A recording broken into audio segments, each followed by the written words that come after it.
Star Wars Force Arena players, welcome to this brand new video with Hera and Chopper. This is the Do It deck. Got a drop pod which I think is essential for Rebels. The Partisan, trying them out. Trying out the Warrior too. Got quite a lot of damage output and also high health. And also a Adrenaline Rush there for the organic units to take advantage of that in the, because that's been buffed as well in the last update we had not long ago. Please pause the video to check out our decks, and I promise you at the end of the video you will see probably the quickest game you'll ever see in your life.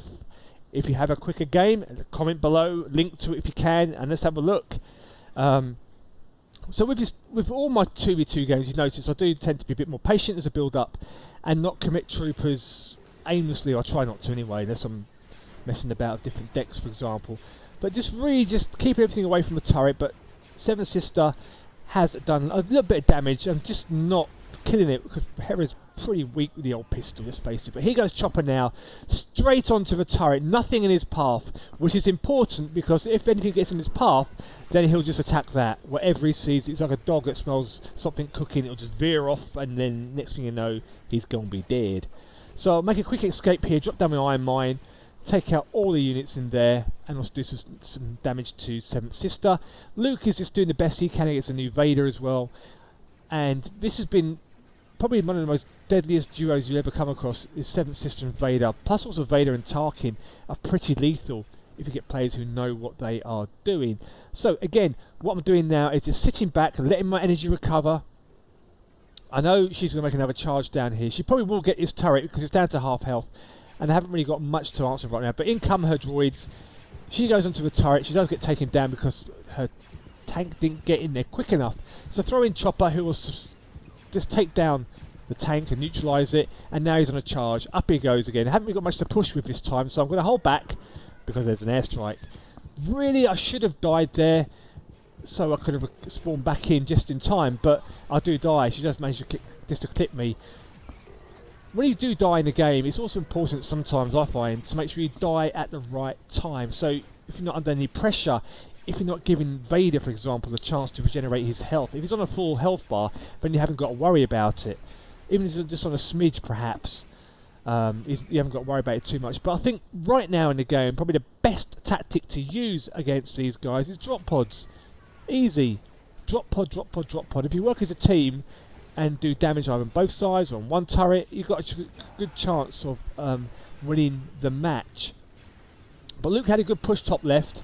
He does die, giving Vader more energy, and I do die to the heavy gunners, which is perfectly fine, because I wanted my Partisan there to use his boomerang just to kill them all. Otherwise he would have been shot dead instantly by those there, and I was going to die anyway. But as you can see, Chopper's neutralised that turret. Got a couple of Malaz warriors there dropped in too for good measure. And Chopper does finally die, but we've done significant damage, and with just 5 seconds left to go, the score is 3-2, but they're going to make a charge on the turret. They will get this turret as we move into sudden death now, but as you can see, drop pod, boom, game over, giving us a 4-3 victory at the end of the day. Good game, close game, but essentially it was under control really, because Chopper was leading the charge to neutralise the turret and did a lot of damage on the shield generator. Here we go again against the same combination of Vader and Seventh Sister, and I'm with Jin this time. So again, patient build up for me. Not a bad starting hand. Ideally, if you can, sometimes get Chopper in quickly to neutralise the turret, then drop in your pod, followed by the Adrenaline Rush to speed up your attack. However, it really does base yourself down on luck, and unfortunately with Vader there and troopers there, Chopper will just attack them first and he'll probably end up dying, which is not ideal. So I just had a bit of a fight with Vader, didn't expect to see that net, and I just get burnt to the ground. So Vader's going to make a charge now. That was really clumsy play by me. Jin's come across to cover, but Vader will probably do some substantial damage to this turret. Not too worried, I'll let Jin deal with that as I come across to the left side. Sister's making a charge, I'll just tank everything away from the turret. Sister dies, troopers die, Chopper's going for the charge top left now, here he goes, see, there he is. And I would now neutralise the turret, throw him a Partisan warrior, but give him a bit of a buff there. And as you will see, Vader now appears, which unfortunately wasn't planned, and that allowed him to take all the damage there. But we did do a lot of damage top left, which is a good start to the game. with 1 minute 50 seconds left to play. In goes a pod of mine, just to do some more damage and keep 7th sister busy. The great thing about drop pods are a lot of players will just run back and then drop down units to defend it or whatever it might well be, and that buys you more time to recover energy and make another push. Also, you could argue they get energy too, but they have dropped units down. So an airstrike, for example, or an iron mine, you can get a lot of value. But right now, I'm going to jump in right now, as you can see with the partisan, really strong unit, couple of shots there before he dies, and I do take down a turret as Jin is busy with Vader in the bottom lane, and she does die. Now, I haven't got much health. I really wanted to die earlier because it's leaving me a little bit exposed now. In comes 7th sister, drop down some rebel soldiers. Jin's respawns, it's not so bad. And I really wanted to try and get myself killed, but unfortunately, the airstrike didn't go anywhere near me. So let's play it by ear, see what happens. In goes another drop pod, keep those guys busy. Waiting now for a health pack to respawn, but there isn't going to be one, I think, as we move into the last minute of the match. Here comes a light tank. I can't do much about this, to be honest, because I've got no health. Call Jin for help, but she's got a big push going. So in goes Chopper. Chopper will neutralise Vader. Get pushed back by Vader. I do die because Vader's ability is just incredible. Such a range on that attack. And he just demolishes that turret on his own. But not to worry. It's 2-1 to us with 30 seconds left to play. They throw down an ATST. I throw down a drop pod, who will just do enough damage on that middle turret to give us a 3-1 win.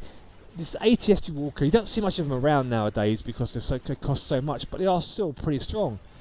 And a lot of players tend to throw them at the back so they can build up more energy, throw down more cover supporting troopers. But right now, it's a GG to us. We're going to go straight for the turret. In goes a drop pod. I will now throw down my adrenaline rush to do maximum damage as quickly as possible. Boom, boom, boom, and boom. GG to us, 4-1. Now, in the next video, you are going to see something quite incredible. But first, before we go into that video, I'm going to open up my rewards for the end of the season. Let's see what we get from the Guild Turret Quest. Managed to get to 9 out of 10, which is great for us. You do miss out on some like 30 odd cards, but really the important thing is to get the unique and get the leaders. So we got 2, so it's pretty good for us. Good game, GG. Stormtroopers, turrets, heavy gunners, Royal Guards, TIE Bomber, Pod Drop, Chewie, and Lando. Not too bad, I do play Lando, not so much Chewie, but moving into our final game now, and this is, well, you have to see it to believe it. The idea of this deck, this is the idea, this is the perfect scenario for this deck, and this is what this deck is designed to do. You've got enough defense there, enough cover, but this is where you need to look for an opportunity to make that push. Chopper has to have a clear run in order for this to work, and you'll see that happen right now in this video. No clickbait. Here we go. So I'll just take care of this Death Trooper, throw down some troopers, Chopper in front. They're both busy down that left lane. See, they're both very busy. So I've got a charge here. Chopper will latch onto the turret, throw down my adrenaline rush. Chopper neutralises and disables the turret. Everything is on to the turret. Boom, it's gone. Onto the shield generator. And guess what? Just seconds left to go. It's all over. Blink and you miss it.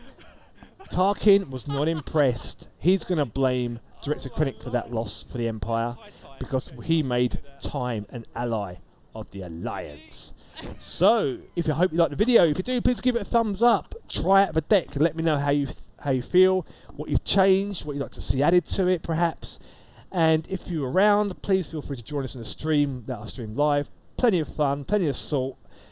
And again, thanks so much for your support, and may the Force be with you.